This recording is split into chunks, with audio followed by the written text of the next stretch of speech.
Feng Tianxing tampaknya sedang berpikir keras. Tetapi pada kenyataannya, di antara pilihannya, tidak ada kemungkinan untuk setia kepada Song Yi. Belum lagi kekuatan tempur Song Yi yang sebenarnya, tidak mungkin dia menjadi Jenderal Jia Luo. Selama Jia Luo dapat meletakkan tubuhnya dan menyerahkan tujuan besar di tangannya, dia dapat menekan Song Yi kapan saja.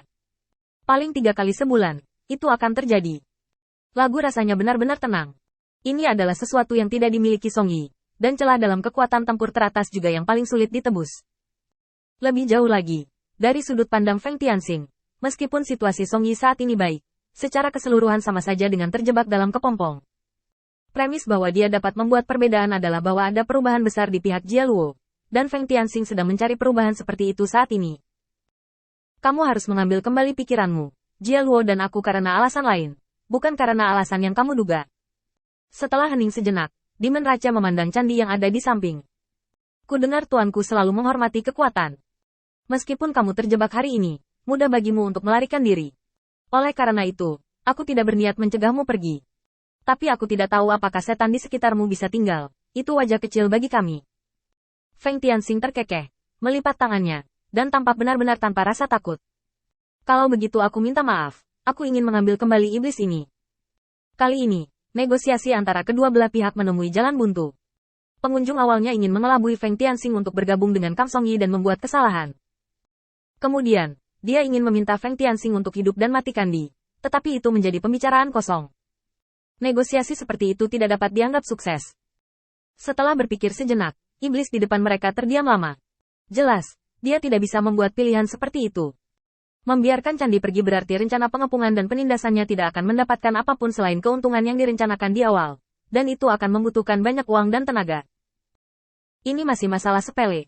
Kuncinya adalah janjinya untuk memimpin klan iblis untuk bergegas keluar. Kembali dengan tangan kosong sekarang, saya khawatir saya tidak akan bisa meyakinkan orang banyak di masa depan. Setelah merenung sejenak, dia berbicara lagi. Ya, karena kamu tidak berencana untuk menyerah, dan aku tidak berencana untuk menyerah, kenapa kita masing-masing tidak mundur selangkah? Aku akan mengirim salah satu anak buahku untuk menghadapi candi. Jika candi menang, kita akan mundur dengan sendirinya. Jika candi gagal, bagaimana kalau menyerahkannya kepada kita? Kurasa kau tidak akan menolak tawaran yang tidak akan mengotori tanganmu.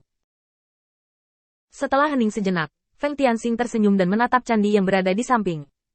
Senyum ini membuat kulit kepala candi mati rasa, dan dia memiliki senyum menawan di wajahnya. Tuan Mojun, Anda tidak akan menyetujui permintaannya, bukan? Dia harus setidaknya 80% yakin bahwa dia dapat mengajukan permintaan seperti itu. Sebelum candi selesai berbicara, tangan Feng Tianxing telah menepuk pundaknya dengan penuh semangat, dan tawanya yang hangat sangat menembus, seolah-olah itu menghancurkan semua pikiran di benak candi. Bagaimana saya bisa menolak proposal seperti itu? Sebagai klan iblis yang saya hargai, tidak mungkin Anda tidak dapat mengatasi situasi seperti itu. Ayolah, jika Anda mati dalam pertempuran, saya akan meminta Ming Guangwu untuk membuat batu nisan bagimu untuk mencatat perbuatanmu. Setelah selesai berbicara, Feng Tianxing melompat dan langsung pergi ke sisi iblis yang berbicara sebelumnya, dan memberi isyarat tolong. Menurutku kamu sangat baik. Kamu harus berani mengobrol denganku untuk menghilangkan kebosanan.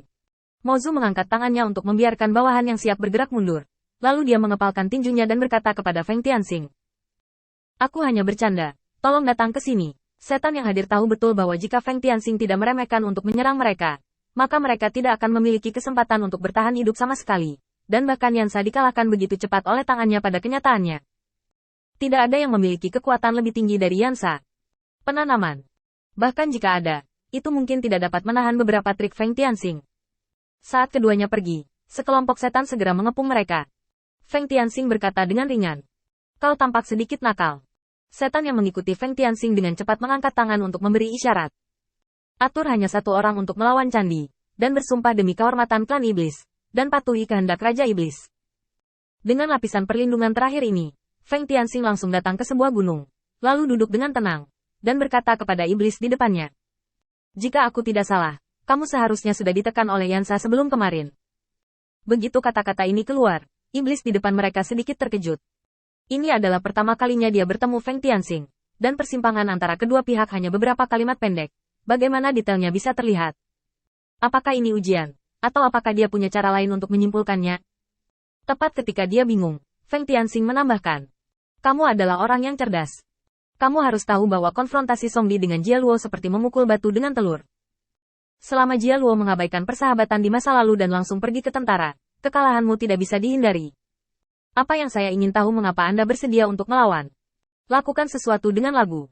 Faktanya, Feng Tianxing sudah lama meragukan pertanyaan ini selama pertempuran terakhir. Meskipun iblis mundur dengan sangat cepat, meskipun mereka tidak dapat menahan beberapa putaran di depan anak buahnya sendiri. Tapi mereka berani berdiri di depan yang sama dengan Song Yi, yang dengan sendirinya layak untuk direnungkan. Jika Anda bahkan tidak dapat memahami level ini dan tidak dapat memperoleh jawabannya, maka akan menjadi kasus yang belum terpecahkan apakah kekuatan Song Yi akan runtuh pada sentuhan pertama, atau dapat menahan Jia Luo untuk waktu yang lama. Feng Tianxing harus membuat dua persiapan. Sekarang dia memiliki kesempatan untuk mengajukan pertanyaan paling kritis ini. Feng Tianxing secara alami tidak akan melepaskan kesempatan itu. Mozu terdiam sesaat sebelum berbicara. Sebenarnya, saya tidak tahu. Hanya saja Yang Mulia Song Yi telah memperlakukan kami dengan baik, dan kami bersedia membalas budi, itu saja. Ambil aku sebagai contoh. Aku hanya pengawal tuan kota. Itu karena Song Yi datang untuk melihat bakatku dan bersedia memberiku ruang untuk perbaikan. Aku menyingkirkan nasib menjadi tidak berguna.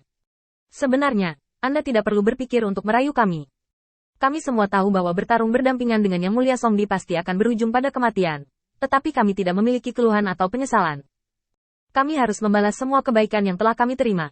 Feng Tianxing merenung sejenak. Menurut iblis di depannya, ketahanan bawahan Song Yi jauh lebih besar dari yang dia duga. Ini bermanfaat untuk konfrontasi antara Song Yi dan Jia Luo. Tetapi hanya menguntungkan, bukan faktor penentu. Pertempuran tidak akan pernah dimenangkan oleh siapapun yang mau membayar.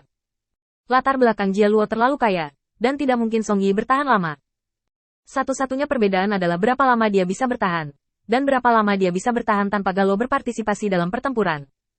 Sekarang, pertanyaan ini memiliki jawaban spesifik. Feng Tianxing berdiri dengan santai. Aku sudah selesai mengajukan pertanyaanku, dan pengikutku juga telah mengalahkan bawahanmu.